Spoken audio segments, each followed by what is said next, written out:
Saudara dan saudari terkasih, Injil kita hari ini diambil dari Injil Matius bab 18 ayat 1 sampai 5. Sekali peristiwa, datanglah murid-murid kepada Yesus dan bertanya, "Siapakah yang terbesar dalam kerajaan surga?" Maka Yesus memanggil seorang anak kecil dan menempatkannya di tengah-tengah mereka lalu berkata, "Aku berkata kepadamu, sesungguhnya jika kamu tidak bertobat dan menjadi seperti anak kecil ini, kamu tidak akan masuk ke dalam kerajaan surga. Sedangkan siapa saja merendahkan diri dan menjadi seperti anak kecil ini, dialah yang terbesar dalam kerajaan surga. Dan siapa saja menyambut seorang anak seperti ini dalam namaku, ia menyambut aku." Demikianlah sabda Tuhan. Terpujilah Kristus.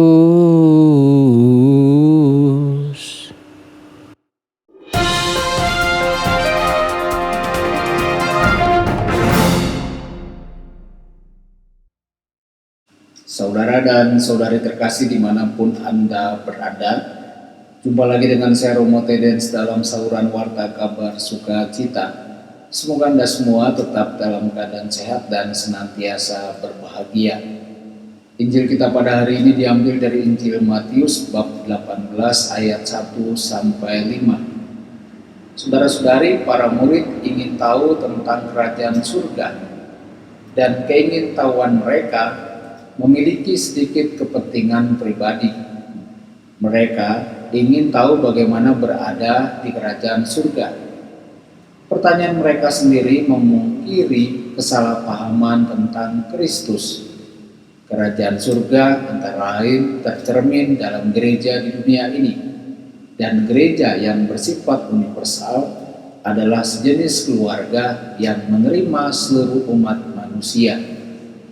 Jika kita pernah bertanya siapa yang terbesar dalam keluarga kita dapat yakin bahwa itu adalah jenis pertanyaan yang salah. Pertanyaan yang lebih tepat adalah, bagaimana saya bisa menjadi anggota keluarga yang lebih baik? Bagaimana saya bisa menjadi suami yang lebih baik, atau istri yang lebih baik, atau anak-anak laki-laki atau perempuan yang lebih baik, atau saudara laki-laki atau perempuan yang lebih baik? Itulah pertanyaan yang Kristus ingin kita tanyakan pada diri kita sendiri. Saudara-saudari, kita tidak boleh berpikir bahwa Kristus memiliki gagasan yang naif tentang anak-anak sebagai malaikat kecil yang tidak pernah berbuat salah. Jadi mengapa Kristus mengangkat anak-anak sebagai model bagi kita semua? Ada kesederhanaan dalam diri mereka, dan ada kecenderungan mereka untuk percaya. Mereka mungkin tidak mengerti mengapa orang tua memberitahu mereka sesuatu, tetapi mereka mungkin akan menerimanya karena mereka menyadari bahwa itu berasal dari seseorang yang mencintai mereka. Saudara-saudari, kehidupan rohani membutuhkan kepercayaan yang sama.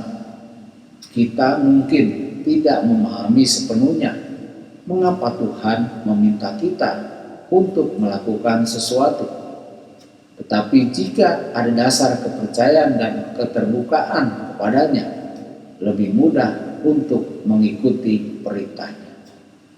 Sayangnya, banyak orang menyia-nyiakan apa yang sebenarnya menjadi tahun-tahun paling produktif dalam hidup mereka, karena mereka meragukan Tuhan dan gerejanya. Mereka memperumit banyak hal hanya untuk menemukan bertahun-tahun kemudian kebijaksanaan dari apa yang Tuhan kita coba katakan kepada mereka.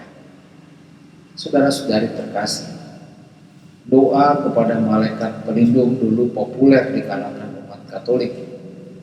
Kita harus berdoa kepada mereka karena masing-masing dari diri kita memilikinya.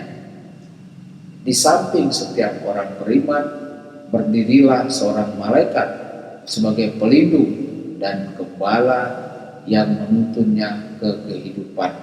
Tulis Santo Basilius. dalam Katekismus Gereja Katolik nomor 336. Malaikat kita mencerminkan pemeliharaan kasih Allah untuk kesejahteraan dan perlindungan kita. Dunia adalah ladang ranjau moral, menunggu kita untuk mengambil langkah yang salah. Malaikat kita membantu kita untuk melewati lembah air mata ini.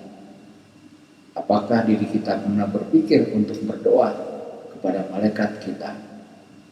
Tuhan Yesus memberkati dan menyertai Anda semua. Sabda Allah adalah kebenaran. Sabda Allah adalah kehidupan.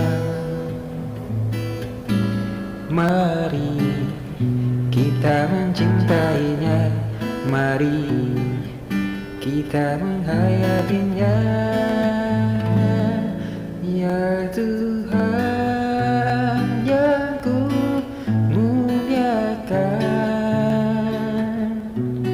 sabdamu angkat resahku.